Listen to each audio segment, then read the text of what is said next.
Михаил Юрьевич Лермонтов, Бородино. Скажи-ка, дядя, ведь недаром Москва, спаленная пожаром, французу отдана. Ведь были ж схватки боевые, да говорят еще какие. Недаром помнит вся Россия про день Бородина.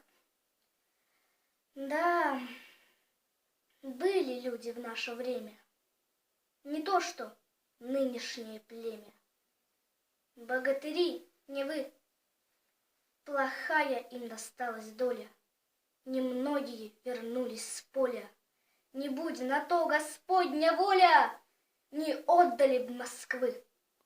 Мы долго молча отступали. Досадно было, боя ждали, ворчали старики. Что ж мы, на зимние квартиры?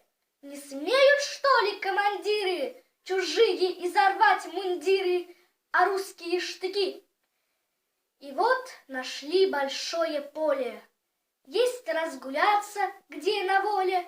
Построили редут, у наших ушки на макушке. Чуть утро осветило пушки, и леса синие верхушки. Французы тут как тут. Забил заряд я в пушку туго и думал, угощу я друга. Постой-ка, брат, месью, что тут хитрить? Пожалуй, к бою. Уж мы пойдем ломить стеною, уж постоим мы с головою за родину свою. 2 дня мы были в перестрелке. Что толку в этакой безделке? Мы ждали 3-й день. Повсюду стали слышны речи. Пора добраться до картечи.